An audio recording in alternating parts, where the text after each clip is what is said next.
There will be time for you to read the instructions and questions, and you will have a chance to check your work. All the recordings will be played once only. The test is in 4 sections. At the end of the test, you will be given 10 minutes to transfer your answers to an answer sheet. Now turn to Section 1. Section 1. You will hear a telephone conversation between an owner of a restaurant and a customer who is calling to find out information about food and prices at the restaurant. First, you have some time to look at questions 1 to 3.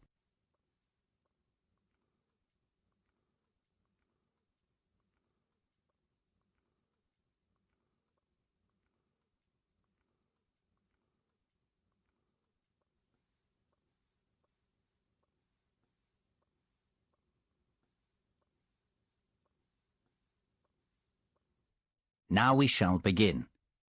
You should answer the questions as you listen, because you will not hear the recording a second time. Listen carefully and answer questions 1 to 3. Hello, Bellucci's restaurant. Sam speaking. How may I help you? Hi, my name's David Marsden, and I'm calling to ask about the offers I saw on the website for your restaurant. I'm thinking about organising a party for a friend's birthday. Yes, Mr. Marsden. What information would you like to know? You can call me David. Okay, great. So, David, what can I help you with? Well, first of all, I wanted to know if the 50% offer that you have on for certain dishes is valid for weeknights as well as on the weekend. The party may take place during the week, you see. Well, there are many dishes that are 50% off on weekends, and only a small number of dishes are 50% off during the week. For example, the spaghetti bolognese is 50% off on whatever day you come in during this month, and lasagnas and steaks are 50% off on our most busy days, which are Saturday and Sunday. Would you be able to do a discount on the lasagnas if there was a large group of people coming in during the week? We can only do a 25% discount. But we can do a 50% discount for large groups on any dessert you have with the lasagna. Well, that sounds like a good deal. There are many other offers that we have on at the moment as well. What about drinks? Are there any discounts on drinks? Yes, of course. For every 3 bottles of house red or white wine ordered, you will get a bottle free. So that is 4 bottles of wine for only about £25. If you order 2 bottles of champagne, you will get half a bottle free of charge as well. That sounds like a really good offer. Which house wine do you stock? Most restaurants have French house wine and sometimes Spanish, but I think most of my friends will want to drink Italian wine. We normally serve French as the house wine, but we will be able to find a nice Italian one instead if you prefer. That would be great. What about champagne? We will probably order at least 2 really good bottles. How much would a good bottle cost? Well, you're in luck, because the champagne used to cost £25 per bottle, but now it's only £20 per bottle, so you'll save £5. Before you hear the rest of the conversation, you have some time to look at questions 4 to 10.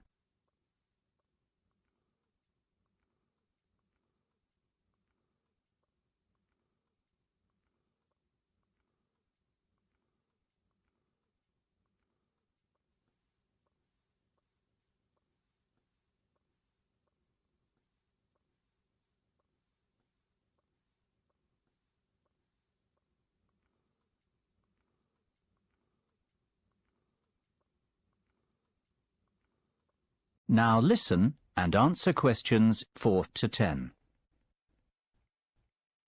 That sounds like a good price based on my experience. Now, what side dishes are on the menu that could be ordered with the lasagnas? Well, we have a range of side dishes. Some go better with the lasagna than others, but of course, it's your choice.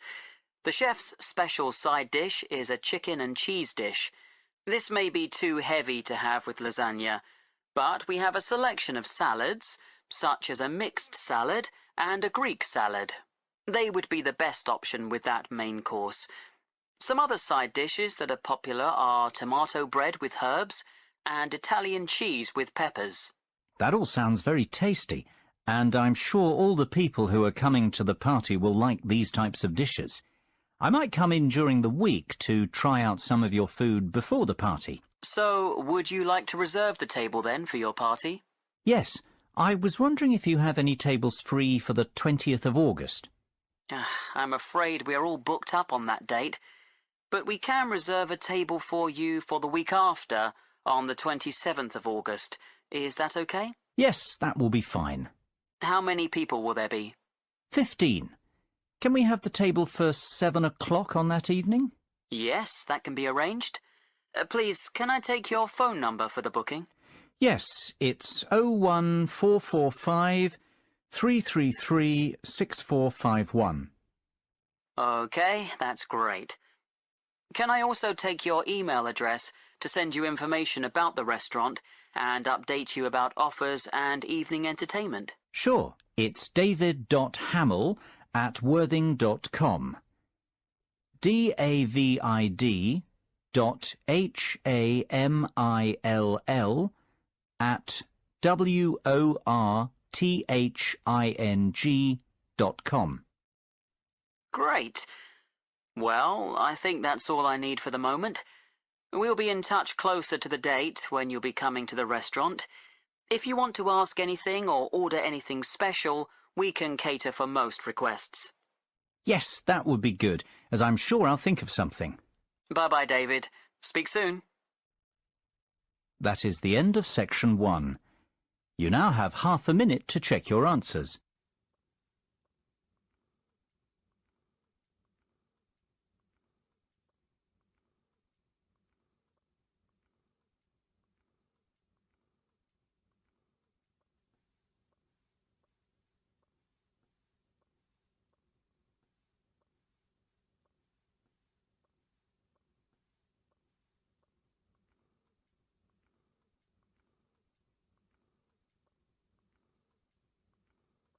Now turn to section 2.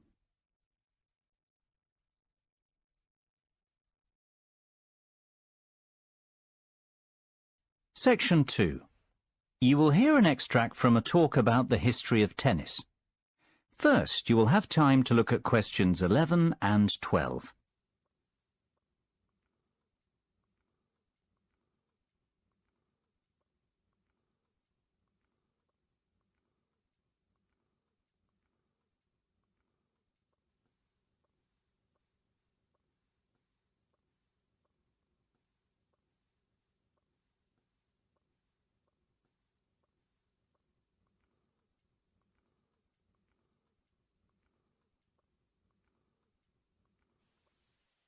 Now listen carefully and answer questions 11 and 12.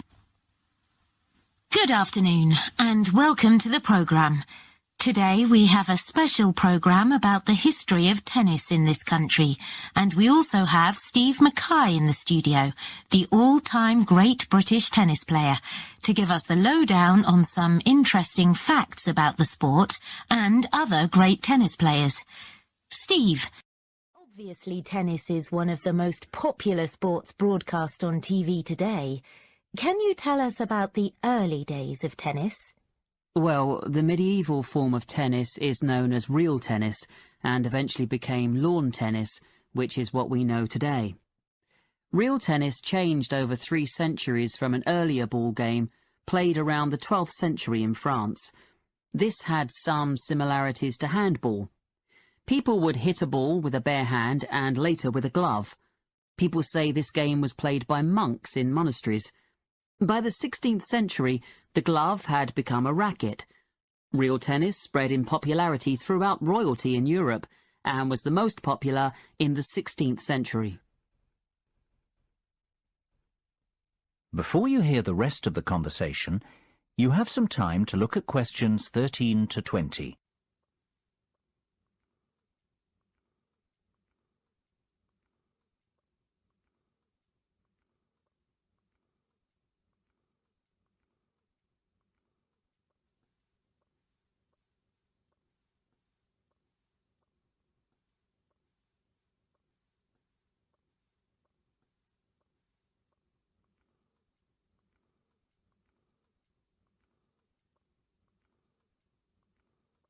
Now listen and answer questions 13 to 20.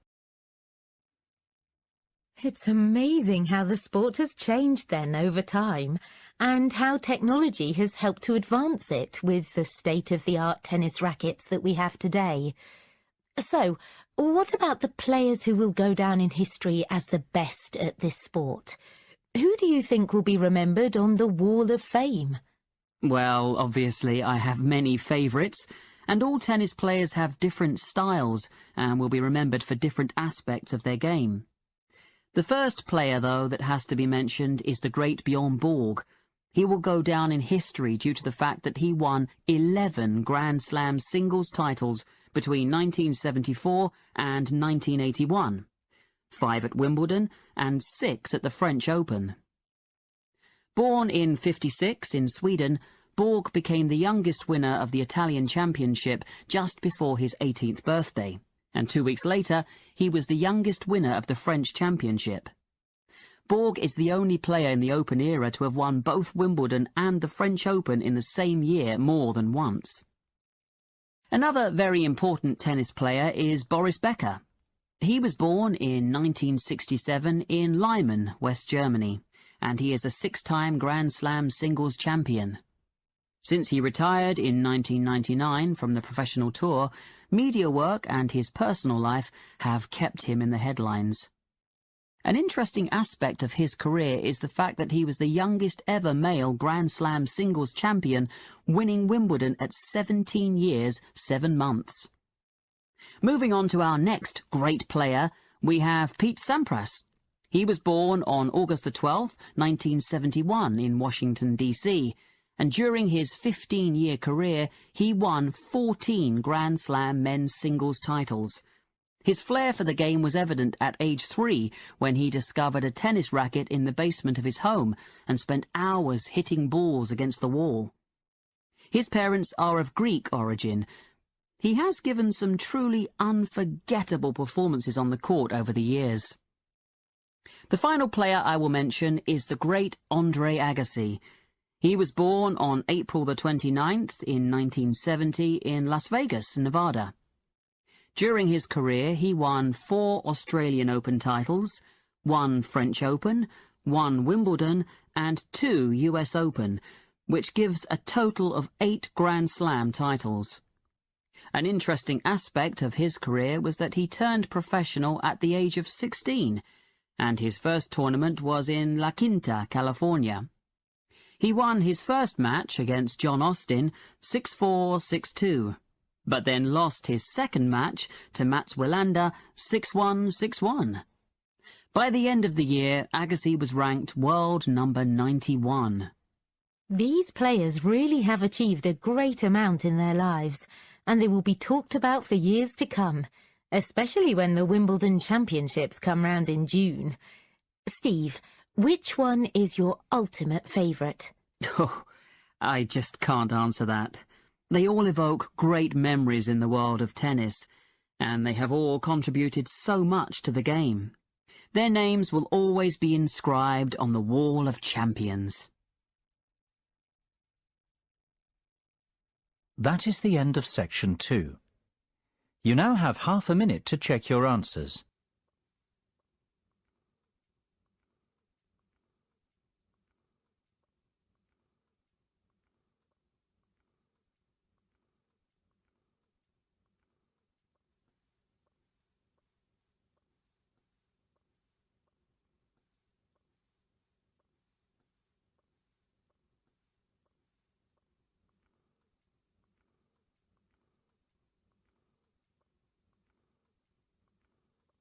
Now turn to section 3.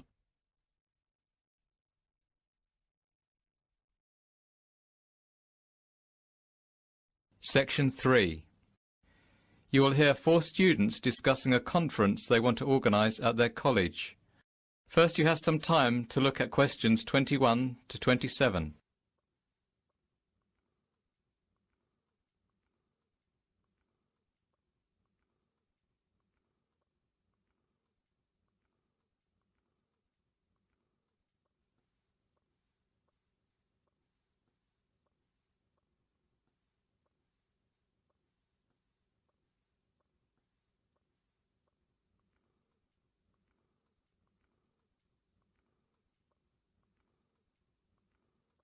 Now listen carefully and answer questions 21 to 27. So, Mr. Peters has finally agreed that we can organise this year's college conference. So, we need to really go through all the most important items in order to establish a general schedule for the conference, and how we are going to put it all together. Yes, I agree. We can't leave things to the last minute, and there are quite a lot of good speakers who have offered their services for this conference. It's important that things go smoothly. Don't forget that Mr. Peters has been against the idea of this conference for the last 2 years. So we need to make it worthwhile and get at least 100 students to attend so that we can prove this is an event that students can benefit from. The most important thing we need to consider is the range of speakers who we will invite to the conference. If they are well respected in their different fields, then the students will be very keen to come and hear the talks.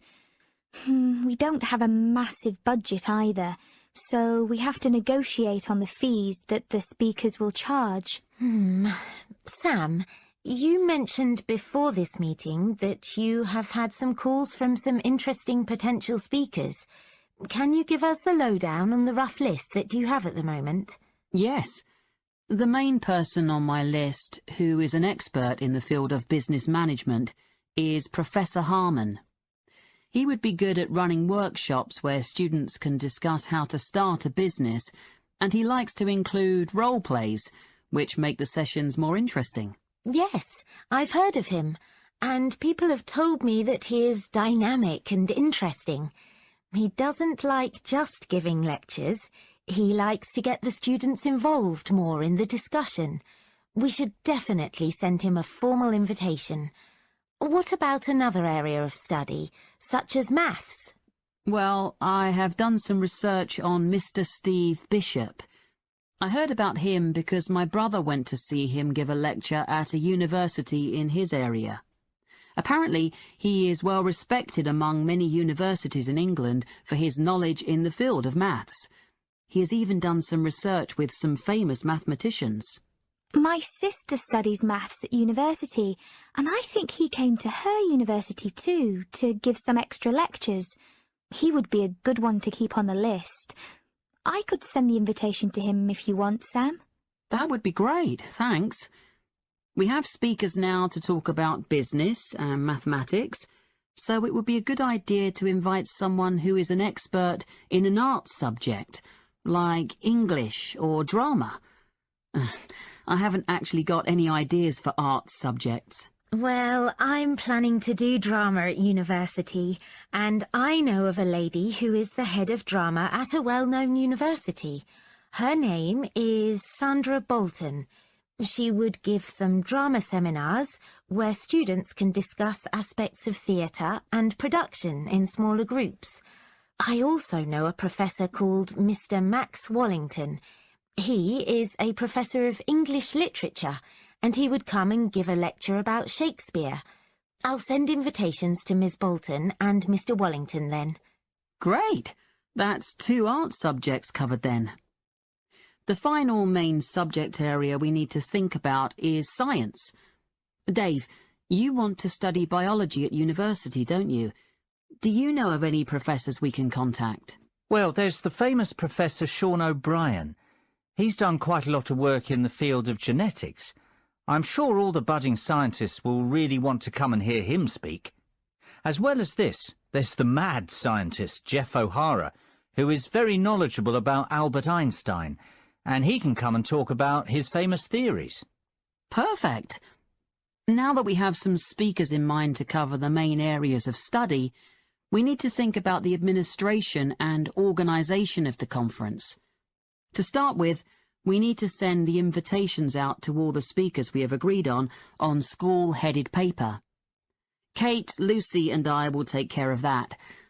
Dave, would you be able to contact a photographer to come and take pictures for the newsletter that will be printed after the conference? Yes, I know a good photographer who's come to the college for some other events.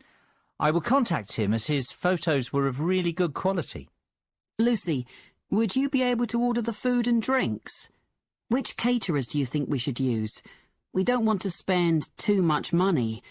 We have about £400 to cover food and drink for 100 students. We need a selection of finger food and soft drinks. I will contact Flying Fish. They're quite cheap and they will do some discounts for us, as we've used them before at the college. Don't worry, Sam. I'll sort all that out. Excellent. We've covered a lot for today. I will book the main college hall and rooms 10, 11, 12 and 13 this week. I think we need to have about 2 more meetings before the conference. The next one we'll schedule for Wednesday the 6th of June. Can everyone do that, or would Thursday the 7th of June be better? The first date you said is fine with me. Me too. Yes, that's fine with me as well. Before you hear the rest of the discussion, you have some time to look at questions 28 to 30.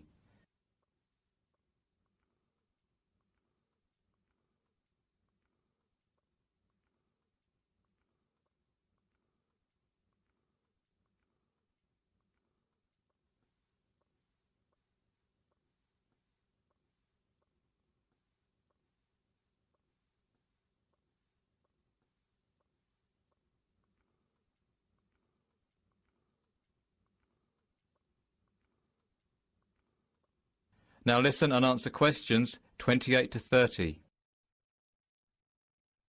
Last thing to mention before we finish up for today is some things that Mr. Peters, our lovely headmaster, has said. As we said at the beginning, he hasn't been so enthusiastic about this conference, and he has given us some rules we have to stick to during the conference. I've made a photocopy of them for everyone. I think we should just go through them now to get them out of the way. Good idea. Well, the first thing Mr. Peters said is that we have to make a record of all the students who attend the conference, as he wants those figures after the event to check that the money he gave us to organise it was worth it. He also wants to know which subject each of the students who attended is going to study at university, to show that we have provided suitable speakers at the conference.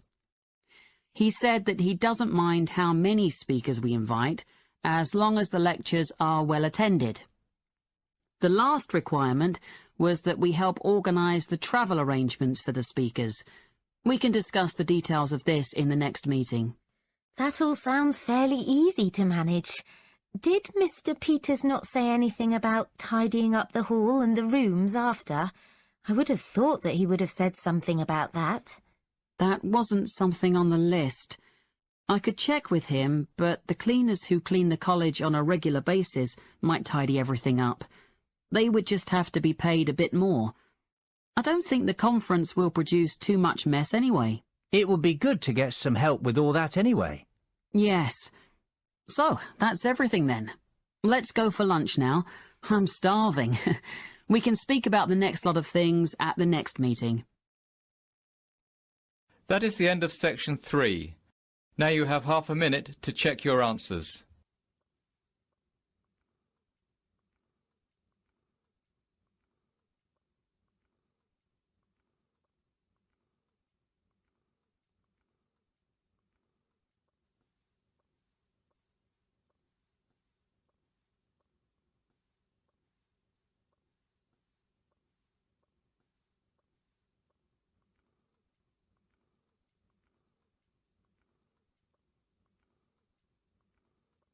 Now turn to section 4.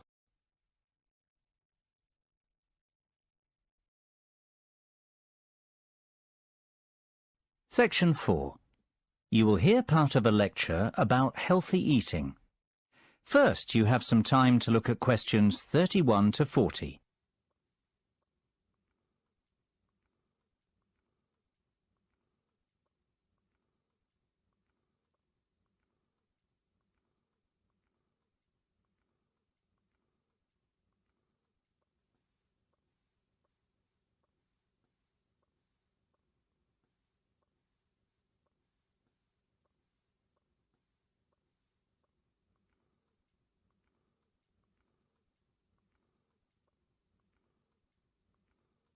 Now listen carefully and answer questions 31 to 40.